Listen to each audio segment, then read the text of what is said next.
Hello दोस्तों, आज समास करते हैं। पहले तो आपको ये जानना होगा समास होता क्या है।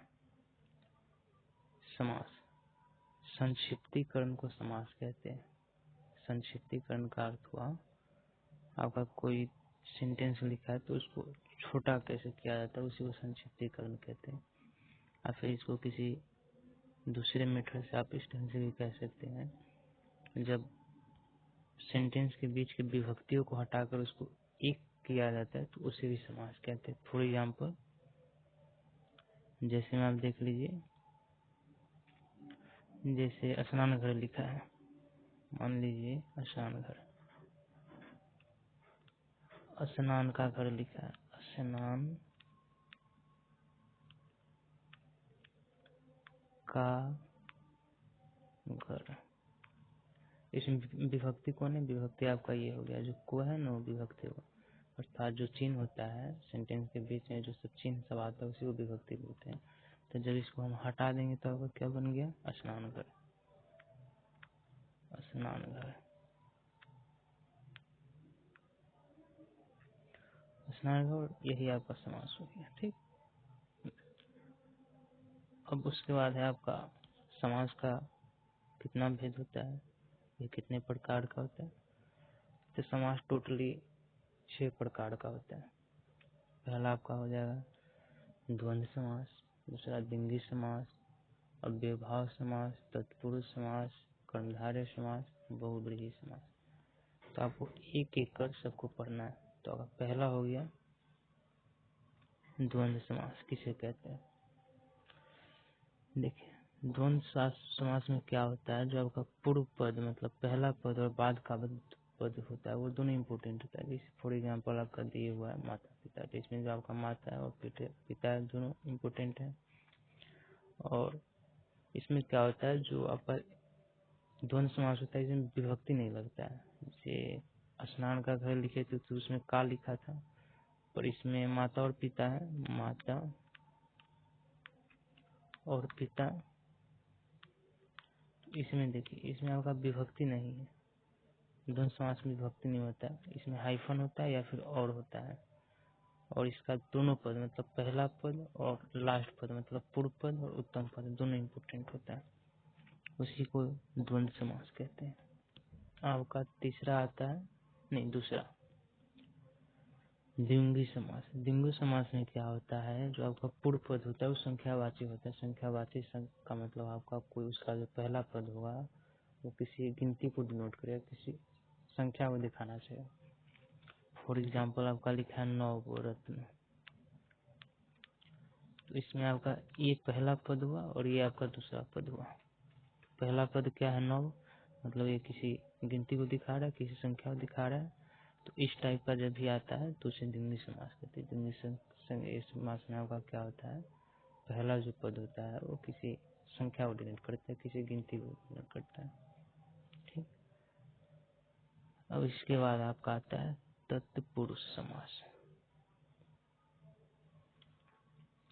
जी हाँ, तत्पुरुष समास, इसका मतलब सीधा सीधा होता है, मतलब एक ऐसा होता है जिसका पूर्व पद मतलब गौण और उत्तर पद प्रधान होता है, मतलब दोनों पदों का इम्पोर्टेंस इसमें होता है। फॉर एग्जाम्पल आप देख लीजिए, स्नान घर, स्नान घर, स्नान घर, तो जिसका साफ साफ आप मतलब निकाल सकते हैं, जिसका साफ साफ अर्थ दिखता हो उस एक पद से, एक शब्द से। स्नान घर का क्या मतलब हुआ? स्नान करने वाला घर, स्नान का घर, तो इसे ही मतलब तत्पुरुष कहते हैं, जिसका साफ साफ अर्थ उसके सामने आपका अर्थ भी दिखता हो। ठीक, तो उसे आप क्या कहेंगे? तत्पुरुष। अब उसके बाद आता है कर्मधारय। कर्मधारय में क्या होता है, जिस पद में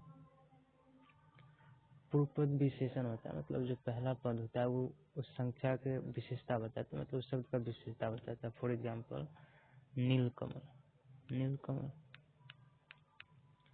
नीलकमल, ये जो नील है ना, ये आपका कमल का विशेषता बता रहा है कि कमल आपका नीला है। विशेषता का मतलब क्या, मतलब उसके दोनों उसके गुण को, उसके दोष को, वो कैसा है, ऐसा वैसा, इसी सब को बताना मतलब विशेषता बोलते। तो वही फर्स्ट वाले में बता रहा है, जो कमल है वो नीला, मतलब उसके गुण को बता रहा है कि ऐसा है, तो इसी को विशेषता बोलते हैं। जब विशेषता बताता है तो वो कर्मधारय आता है। ठीक, अब आपका है नेक्स्ट अव्ययभाव। अव्ययभाव में क्या होता है, जो पहला पद होता है ना, पहला पद आपका अव्यय होता है। अव्यय किसे कहते हैं, अव्यय उसे कहते हैं जो किसी शब्द के शुरू में जुड़ के उसका अर्थ में चेंज कर देता है। सपोज आपका एग्जाम्पल है समय। समय ये तो ऑटोमेटिक शब्द, इसमें आपका यथा जुड़ गया है, क्या हो गया, यथा समय। यथा समय का मतलब क्या हो गया, यथा मतलब कभी समय, और ये समय, तो इसका अर्थ में चेंजेज आ गया, और इसी को बोलते हैं अव्ययभाव। मतलब अव्ययभाव में कोई शब्द पहले वाले शब्द के शुरू में जुट के उसका अर्थ बदल देता है, वही आपका अव्ययभाव होता है। अब इसके बाद आपका आता है बहुव्रीहि। बहुव्रीहि नाम से स्पष्ट है, इसमें बहुत का चर्चा होगा। तो इसमें क्या होता है, दोनों पदों के मध्य से, मतलब दोनों पद बोलने से आपको तीसरा किसी का बोध होगा। तो आप जब उस शब्द को बोलिए तो आपको लगेगा वो ये वो है, कोई तीसरा का बोध होगा। फॉर एग्जाम्पल आप देख लीजिए, क्या आपका लंबोदर बोलते हैं, लंबोदर बोलते हैं लंबोदर, पर आपको ऐसा फील हो रहा है, मतलब फील होता है अंदर से कि गणेश जी, मतलब क्योंकि उन्हीं को प्रेम भाव से लंबोदर कहा जाता है। उसी ढंग से आप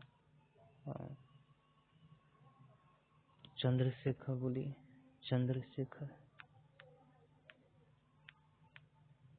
ये किनको कहा जाता है, जिसके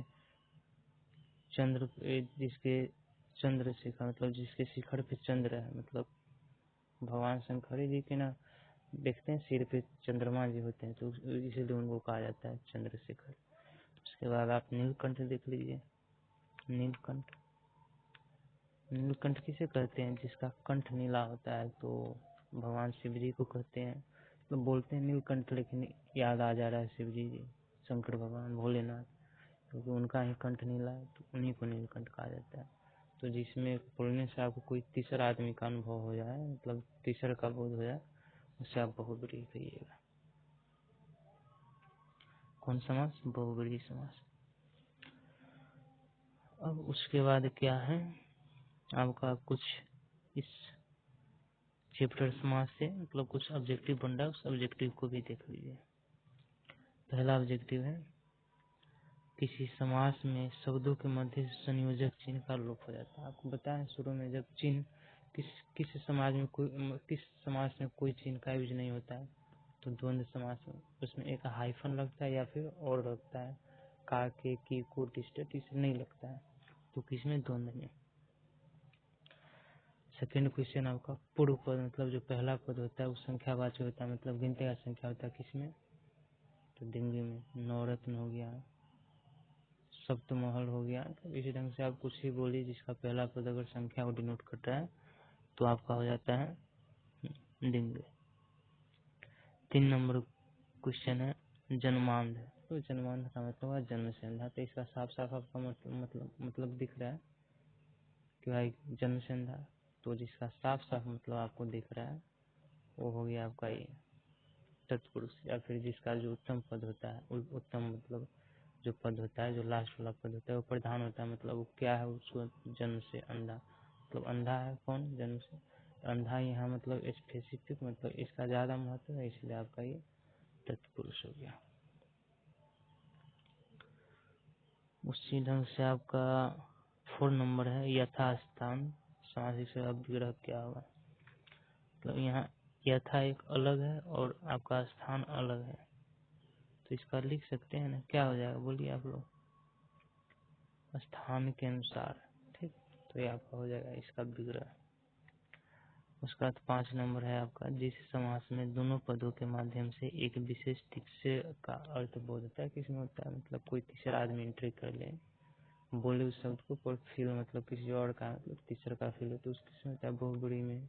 बोले ना आपको चंद्रशेखर, मतलब जैसे चंद्र सिर पे चंद्रमा जी है, तो उनको मतलब बोलने से नहीं लगता है शिव जी।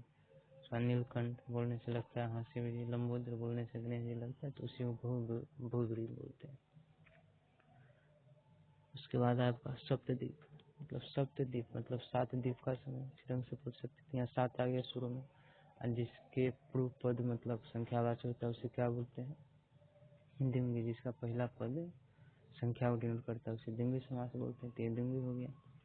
ये सब कॉन्सेप्ट है, आपको कॉन्सेप्ट समझ गए, मतलब आपका सारा काम हो गया।